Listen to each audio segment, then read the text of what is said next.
Abu Nawas dan Guci penyingkap janji.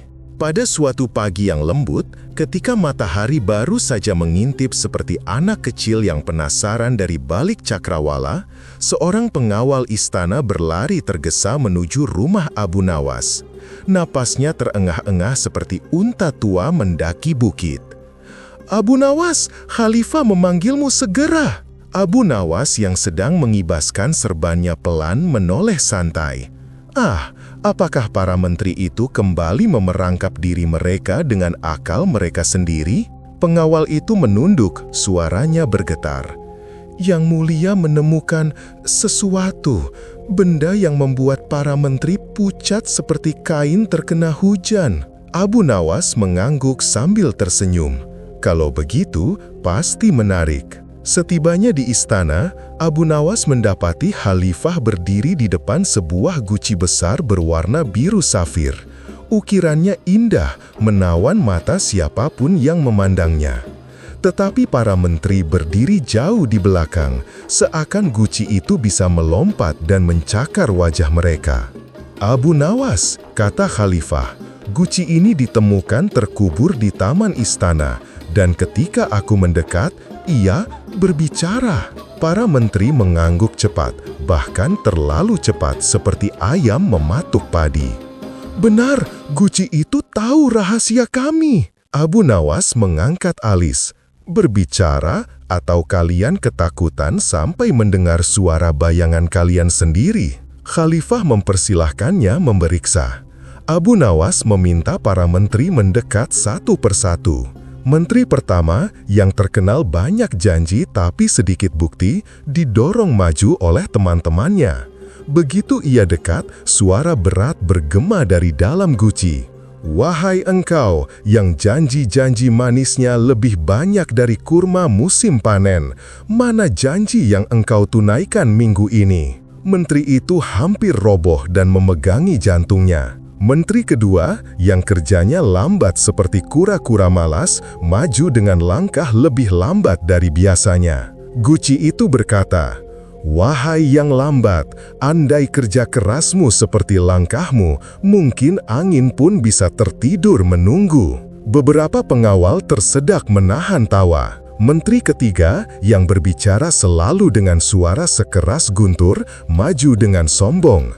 Guci itu berkata, "Lembutkanlah suara, wahai penggetar tiang istana. Yang bijak tidak perlu berteriak." Kali ini, para penjaga sudah menutup mulut dengan kedua tangan agar tidak tertawa keras-keras.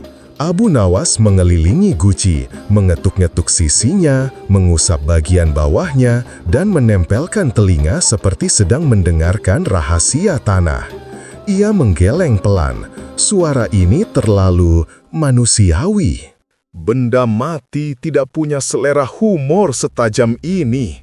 Khalifah penasaran. "Apa maksudmu?" "Yang mulia, izinkan hamba melihat sisi belakang guci." Para pengawal memutar guci itu perlahan. Begitu guci diputar, Abu Nawas menemukan celah kecil di bagian bawah pangkalnya. Ia membuka tutupnya, dan muncullah seorang lelaki tua, rambut putihnya kusut seperti kapas yang jatuh ke pasir, membawa seruling kecil. Seluruh ruangan membeku. Lelaki tua itu langsung sujud sambil bergetar. "Ampun, wahai Khalifah, aku hanya tukang kebun tua. Aku terjebak di rongga tanah di bawah guci ketika goa kecilku runtuh. Ketika guci digali, aku mendengar langkah para pejabat, dan hamba hanya bergurau." Para menteri saling memandang, wajah mereka merah seperti delima kena matahari. "Bergurau," protes mereka. Lelaki itu menunduk. Hamba meniup seruling sambil berbicara, suaranya memantul, mirip suara guci. Khalifah menahan tawa dengan sangat susah payah. Para menteri tampak seperti anak-anak yang ketahuan mencuri kurma. Abu Nawas menepuk bahu si lelaki tua. "Wahai paman, gurauanmu ternyata lebih ampuh dari banyak pidato panjang. Engkau membuat para menteri mengingat janji mereka." Khalifah mengangguk.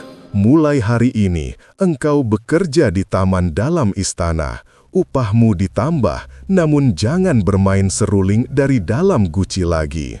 Menteri-menteri hanya bisa menunduk malu. Ketika semua pergi, Abu Nawas menepuk guci itu sambil tersenyum nakal. Wahai guci, meski engkau tidak hidup, tetapi engkau telah membuat banyak orang hidup lebih jujur hari ini. Guci itu tetap diam, seperti benda mati yang baik dan tahu tempatnya. Namun para menteri pulang dengan kepala tertunduk, membawa satu pelajaran. Kadang yang paling mereka takuti bukanlah suara guci, tetapi suara hati yang berusaha mereka diamkan. Terima kasih telah mendengarkan cerita Abu Nawas di Abu Nawas Stories Channel. Jangan lupa like, subscribe, dan nyalakan loncengnya agar tidak ketinggalan cerita berikutnya. Jika ada cerita Abu Nawas yang ingin kawan-kawan dengar atau ingin kami ceritakan kembali, silahkan posting komentar ya. Terima kasih.